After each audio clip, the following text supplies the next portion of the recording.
सोचिए आप दिल्ली से लखनऊ जाने वाली तेज रफ्तार ट्रेन में बैठे हैं और स्टेशन पर अनाउंसमेंट हो रहा है स्प्राइट तेजस एक्सप्रेस।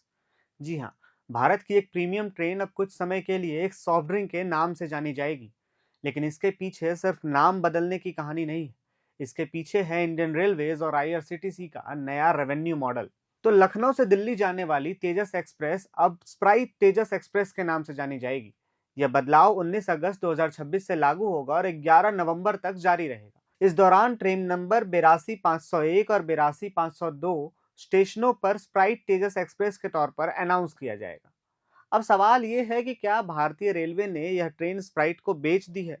कई लोग ये सवाल सोशल मीडिया पर भारी मात्रा में पूछ रहे हैं। तो इसका जवाब है कि अभी ऐसा कुछ नहीं हुआ है। यहाँ समझने वाली बात यह है कि ट्रेन और रेलवे का इंफ्रास्ट्रक्चर भारतीय रेलवे के नियंत्रण में ही रहेगा, मगर आईआरसीटीसी ने स्प्राइट को ट्रेन की ब्रांडिंग और एडवर्टाइजिंग राइट्स दिए हैं। यानी ट्रेन के नाम और उसकी ब्रांडिंग में कमर्शियल ब्रांड को जगह दी गई। और यही इस खबर को खास बनाता है, क्योंकि भारतीय रेलवे पहले से ही अपने स्टेशन, ट्रेन और रेलवे प्रॉपर्टीज पर एडवर्टाइजिंग के जरिए नॉन फेयर रेवेन्यू यानी टिकट के अलावा कमाई करता रहा है। लेकिन पहली बार किसी ट्रेन की ऑफिशियल आइडेंटिटी में किसी प्राइवेट ब्रांड का नाम शामिल किया जा रहा है। यही वजह है कि इसे भारत की पहली प्राइवेटली ब्रांडेड ट्रेन बताया जा रहा है। अब जरा ट्रेन की बात भी कर लेते हैं। तो लखनऊ से दिल्ली जाने वाली तेजस एक्सप्रेस एक fully air condition premium train है, जिसमें पैसेंजर्स को ऑन बोर्ड खाना पीना और इंफोटेनमेंट जैसी सुविधाएं भी मिलती। यह ट्रेन 2019 में शुरू हुई थी और इसे आधुनिक प्रीमियम रेल सर्विस के तौर पर पेश किया गया था। अब सवाल आता है, आखिर इस ट्रेन को ब्रांडिंग के लिए क्यों चुना गया? तो कारण ये है कि तेजस एक्सप्रेस भारतीय रेलवे की प्रीमियम ट्रेन कैटेगरीज में आती है और इसका रूट भी काफी महत्वपूर्ण है। लखनऊ और दिल्ली के बीच रोजाना बड़ी संख्या में पैसेंजर्स यात्रा करते हैं। ऐसे में एक प्रीमियम और हाई विजिबिलिटी ट्रेन पर ब्रांड प्लेसमेंट से कंपनी को भी बड़ा एडवर्टाइजिंग एक्सपोजर मिल सकता है और रेलवे को भी अतिरिक्त रेवेन्यू हासिल होने की संभावना है। रेलवे के लिए यह मॉडल इसलिए भी महत्वपूर्ण है क्योंकि टिकट का किराया बढ़ाए बिना कमाई के रास्ते तलाशना एक बड़ी चुनौती रही थी और इस डील में यही एक्सपेरिमेंट होता दिखाई दे रहा है। क्या यह एक पॉपुलर पैसेंजर ट्रेन की ब्रांडिंग को कमर्शियल एसेट की तरह इस्तेमाल किया जा सकता है या नहीं?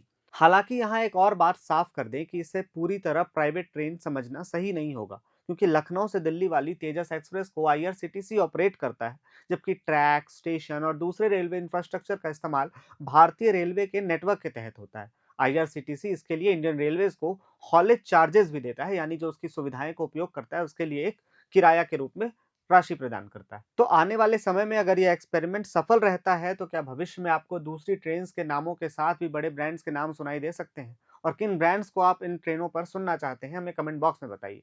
यानी अब सवाल सिर्फ ये नहीं रहा कि तेजस एक्सप्रेस पर स्प्राइट का नाम क्यों आया।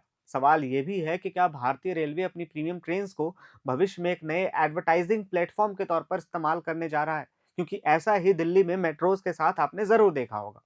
फिलहाल इतना तय है कि 19 अगस्त से 11 नवंबर तक लखनऊ से दिल्ली जाने वाली तेजस एक्सप्रेस की पहचान कुछ अलग होगी, जिसे स्प्राइट तेजस एक्सप्रेस के तौर पर जाना जाएगा।